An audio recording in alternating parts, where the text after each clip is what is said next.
declarar, bueno, así lo dijo el presidente Obrador, de que Estados Unidos declare el terrorismo como un enemigo, que se venganza por darle asilo político a México.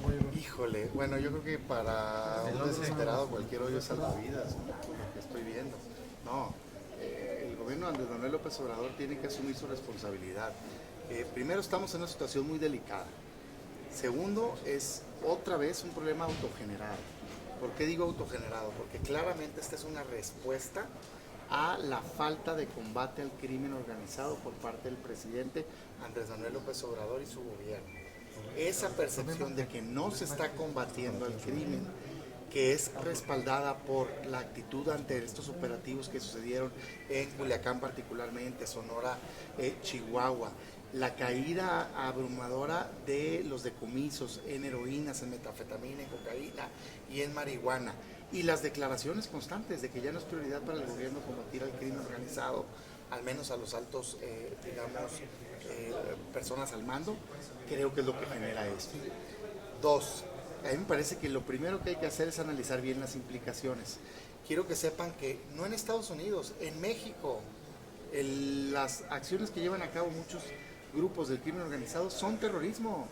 El artículo 139 del Código Penal Federal habla de que se define el terrorismo como acciones que se lleven a cabo, entre otras, por armas de fuego o cualquier medio de violencia contra una persona, grupo de personas, con el objetivo de establecer temor o terror para incidir en una persona o presionar a un gobierno. ¿A poco no existe eso en México por el crimen organizado? El ataque a la familia Levarón. El ataque en Levarón, las personas colgadas de puentes con mantas que dicen claramente mensajes para los gobiernos estatales o municipales o para el gobierno federal, el no querer que dejar cargar gasolina para el gobierno, son actos que caen perfectamente en la conducta del 139 del Código Penal Federal, y eso es en México.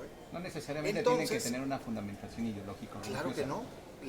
Si se lee el 139, habla exclusivamente de que se lleven a cabo para meter terror o temor generalizado a un grupo de personas o presionar a un gobierno.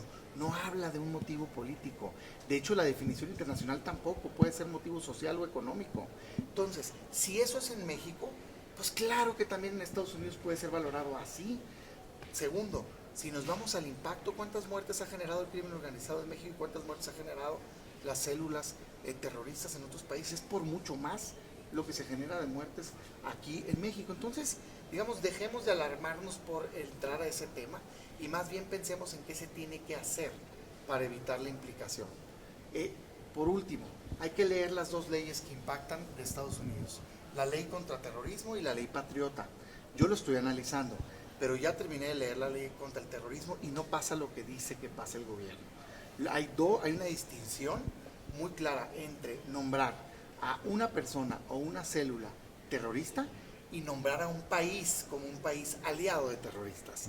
La conducta, digamos, que habla de invasión posible y demás, es cuando un país es considerado como un país que alberga terroristas y que ayuda a los terroristas. Como Irán. O sea, no Eso es otra cosa. Supuesto. El supuesto del que habla la ley de combate al terrorista es contra las personas, y lo que hace es endurecer la política financiera contra esas personas y considerar a cualquier persona que les ayude en Estados Unidos como un delito que está ayudando a terroristas. Ese es el impacto. Pero si apoyas entonces la iniciativa Trump para eso. No, yo no apoyo a Trump, apoyo a México. Lo único que digo es que esto es autogenerado por la irresponsabilidad del gobierno de Andrés Manuel de no combatir al crimen. Segundo, jamás estaría a favor de ninguna invasión norteamericana, pero yo lo que pido es seriedad y analizar si verdaderamente estamos en ese supuesto, porque las dos leyes no hablan en esos términos de eso. Y tercero, creo que la solución es combatir al crimen en México, porque está generando un problema grave y no se va a solucionar con taparnos los ojos. Y eso es responsabilidad del gobierno de Andrés Sin abrazos. Manuel. Pues es un ridículo decirle a las víctimas del crimen que la política es abrazos cuando los están matando, extorsionando, secuestrando, violando. Es verdaderamente una irresponsabilidad. Además no está dando resultados. Estamos en el año más violento de la historia que tiene el país.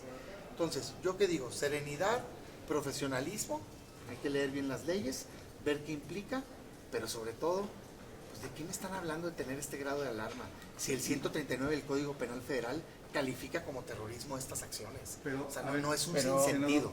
Pero a Pero ver, todo la esto- experiencia nos dice que Estados Unidos cuando toma a esas personas como terroristas, interviene y entra, ¿eh? O sea, no pide permiso. Y así con tu artículo fulano de tal, entra. Bueno, yo te digo a ti hoy A las cámaras, lo que senador. yo digo lo que aquí, lo que sucede. Primero, nunca vamos a estar a favor de que intervenga militarmente un país ajeno a México. Nunca. ¿Sí? Para que quede claro. Jamás.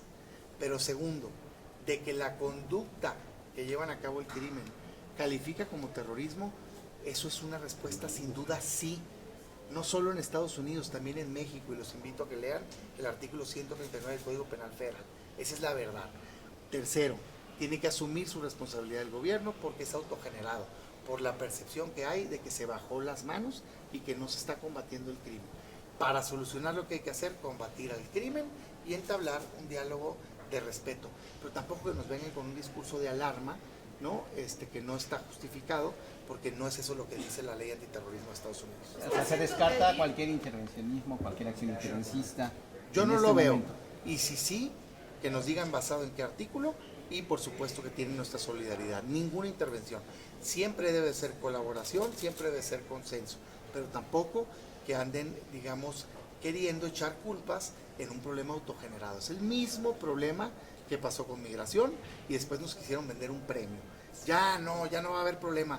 Espérame tantito, pues si tú tuviste la culpa, si tú invitaste a que vinieran los de otros países para acá, no, ya no hay problema con Culiacán, nos retiramos, salvamos vida. ¿Y quién fue el que invadió primero? Pues, ¿quién fue el que hizo un operativo sin tenerlo planeado y poner en riesgo las vidas? El gobierno. Entonces, que no se quieran lavar las manos. Es responsabilidad del gobierno Andrés Manuel López Obrador y yo lo que invito a que sean serios y profesionales y que resolvamos esta nueva crisis autogenerada con Estados Unidos. ¿Tiene la suficiente firmeza o está siendo tibia su administración, él y el canciller? De Andrés Manuel. Respecto al posicionamiento. No, a ver, el posicionamiento me parece a mí que, primero, a ver, hay que ser claros, es una determinación soberana de Estados Unidos o una determinación soberana de México. O sea, no parte de un tratado internacional. Tú consideras terroristas basado en tu ley local. Y yo lo que les digo es la ley de México lo considera, ¿por qué no habrían de considerarlos ellos? Pues, o sea, eso, digo, vamos diciendo las cosas como son. Segundo, no, yo sí creo que México tiene que, si tiene una preocupación genuina de que pudiera implicar una intervención militar, que repito, hay que ver basado en qué, porque una diferencia es que nombren a una persona o un grupo de personas terroristas, a que nombren al país como un país aliado de terroristas, y eso no está dicho por Estados Unidos. Si hay una preocupación, hay que entablar el diálogo. Pero tercero, hacerse cargo de fondo del problema. El problema es, pues es que la percepción es que hay un acuerdo tácito, pues, con el crimen. No tengo para afirmar que hay un acuerdo, digamos, firme o así abierto, porque no tengo la evidencia, pero de que cayeron los decomisos y de que no se está combatiendo el crimen es una realidad. Y si a eso le sumas una ley de amnistía y reuniones de Secretaría de Gobernación con el crimen, pues cualquiera pensaría que hay al menos un acuerdo de entendimiento. Gracias, senador. Gracias. Con permiso.